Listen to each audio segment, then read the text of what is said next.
നമസ്കാരം, ടൈം മീഡിയയിലേക്ക് സ്വാഗതം. സ്വന്തമായി ഒരു വീടോ അല്ലെങ്കിൽ കുറച്ച് സ്ഥലമോ എന്നത് ഒരു മലയാളിയെ സംബന്ധിച്ചിടത്തോളം അവന്റെ ഏറ്റവും വലിയ സ്വപ്നങ്ങളിൽ ഒന്നാണ്. പുതിയതായി വസ്തുവും വീടും ഒക്കെ വാങ്ങാൻ ആഗ്രഹിക്കുന്നവർ നിയമങ്ങളൊക്കെ ഒന്ന് അറിഞ്ഞിരിക്കണം.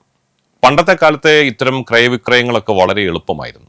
അന്ന് നമ്മൾ ഒരു ഭൂമി കണ്ട് ഇഷ്ടപ്പെട്ട് അഡ്വാൻസ് കൊടുത്ത് പറഞ്ഞൊപ്പിച്ച തീയതിയിൽ രജിസ്റ്റർ ഓഫീസിൽ പോയി രജിസ്റ്റർ ചെയ്ത് ഭൂമി സ്വന്തമാക്കുകയായിരുന്നു പതിവ്. ആ പഴയ രീതികൾക്കെല്ലാം സാരമായ മാറ്റം വന്നു. കാലം വല്ലാതെ കടന്നുപോയി. ഇപ്പോൾ 2026 കേരളത്തിൽ ഒരു ഭൂമി വാങ്ങാൻ പോകുമ്പോൾ നമ്മളെ ആ പഴയ രീതികൾ കൊണ്ടുപോയാൽ കാര്യം നടക്കത്തില്ല. എൻ്റെ ഭൂമി പോർട്ടൽ, പുതുക്കിയ ന്യായവില, കർശനമായ തണ്ണീർത്തട നിയമങ്ങൾ എന്നിങ്ങനെ ഒരുപാട് പുതിയ നിയമങ്ങൾ ഭൂമി ഇടപാടുകളിൽ വന്നിട്ടുണ്ട്. അപ്പോൾ നമുക്ക് ഇന്നത്തെ ഈ വീഡിയോയിലൂടെ ഒരു സാധാരണക്കാരന് പോലും മനസ്സിലാകുന്ന രീതിയിൽ ഏറ്റവും ലളിതമായി ഒരു തുണ്ട് ഭൂമി വാങ്ങും മുമ്പ് നിങ്ങളുടെ പണം നഷ്ടപ്പെടാതിരിക്കാൻ നിർബന്ധമായും നിങ്ങൾ അറിഞ്ഞിരിക്കേണ്ട 5 പ്രധാന കാര്യങ്ങൾ എന്തെല്ലാമാണെന്ന് ഈ വീഡിയോയിലൂടെ നമുക്കൊന്ന് നോക്കാം. അതിൽ ഒന്നാമത്തെ കാര്യം ഇതാണ്: ആധാരവും കുടിക്കട സർട്ടിഫിക്കറ്റുമാണ്. എന്താണ് ഈ കുടിക്കട സർട്ടിഫിക്കറ്റ്? വാസ്തവത്തിൽ ഇത്തരം പഴയ പ്രയോഗങ്ങളൊക്കെ മാറ്റേണ്ട കാലം എന്നെ അതിക്രമിച്ചു കഴിഞ്ഞു അല്ലേ? നിങ്ങൾക്ക് അങ്ങനെ തോന്നിയിട്ടുണ്ടോ? പുതിയ തലമുറ ഈ ഭാഷയൊക്കെ കേട്ട് മലയാളത്തെ തന്നെ വെറുത്തു പോകും അല്ലേ? കുടിക്കട സർട്ടിഫിക്കറ്റ് എന്ന് പറയുന്നത് എൻകംബ്രൻസ് സർട്ടിഫിക്കറ്റ്, അതായത് ബാധ്യതാ സർട്ടിഫിക്കറ്റ് അല്ലെങ്കിൽ ബാധ്യതാ വിമുക്തി, ബാധ്യതാ വിവര സർട്ടിഫിക്കറ്റ് എന്ന് മാത്രമേ ഉള്ളൂ അതിനർത്ഥം.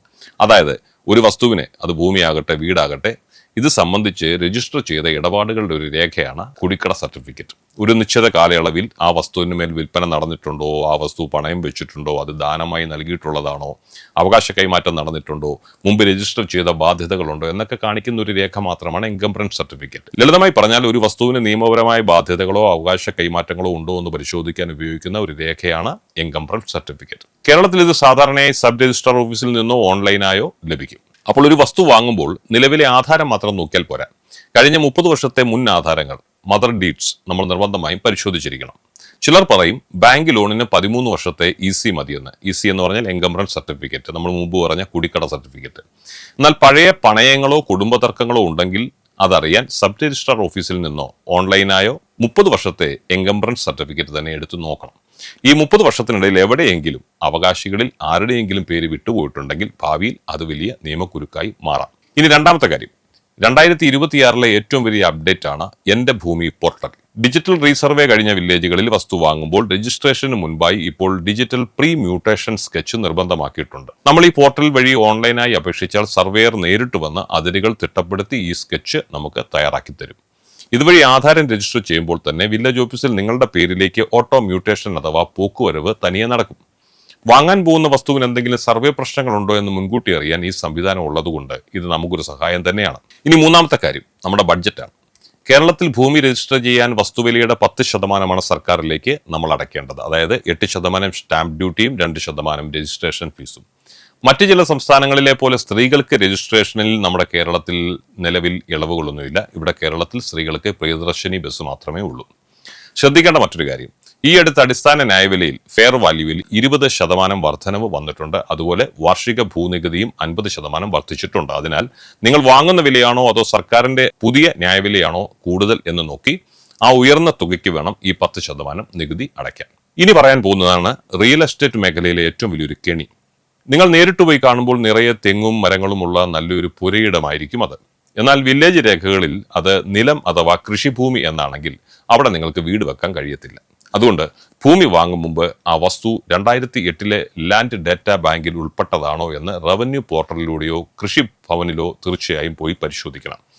ഡാറ്റാ ബാങ്കിൽപ്പെട്ട ഭൂമിയാണെങ്കിൽ അതിൽ നിന്ന് ഒഴിവാക്കാൻ ഫോം 5 പിന്നീട് തരം മാറ്റാനായി ഫോം 6 RDOയ്ക്ക് അപേക്ഷ നൽകി ഒരു വലിയ തുക ഫീസായി നിങ്ങൾ അടയ്ക്കേണ്ടി വരും. ഈ പ്രക്രിയകൾ പൂർത്തിയാകാതെ ഇത്തരം ഭൂമി ഒരിക്കലും വാങ്ങരുത്. വലിയ തലവേദനയായി തീരും.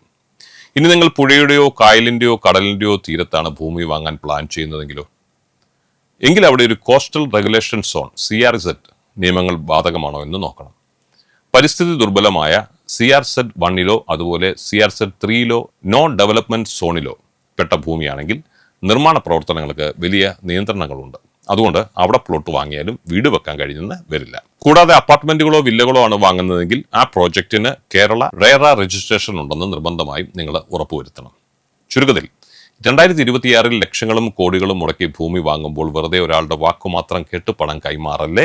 റിയൽ എസ്റ്റേറ്റ് രംഗത്ത് പരിചയമുള്ള ഒരു നല്ല വക്കീലിനെയോ ആധാരം എഴുത്തുകാരനെയോ കാണിച്ച് ഈ പറഞ്ഞ രേഖകളെല്ലാം കൃത്യമാണെന്ന് ഉറപ്പുവരുത്തണം. ഭൂമി വാങ്ങുന്നതുമായി ബന്ധപ്പെട്ട ഈ അറിവുകൾ നിങ്ങൾക്ക് ഉപകാരപ്രദമായെങ്കിൽ വീഡിയോ ലൈക്ക് ചെയ്യാനും ഭൂമി വാങ്ങാൻ ആഗ്രഹിക്കുന്ന നിങ്ങളുടെ സുഹൃത്തുക്കൾക്കും ബന്ധുക്കൾക്കും ഷെയർ ചെയ്യാനും മറക്കരുത്. ഇതുപോലെയുള്ള കൂടുതൽ വിവരങ്ങൾക്കായി ഈ ചാനൽ സബ്സ്ക്രൈബ് ചെയ്യണം. നിങ്ങളുടെ സംശയങ്ങൾ താഴെ കമന്റ് ചെയ്യണം. മറ്റൊരു വീഡിയോയുമായി വീണ്ടും നാളെ കാണാം. അതുവരെ എല്ലാവർക്കും ഞങ്ങളുടെ നന്ദി, നമസ്കാരം.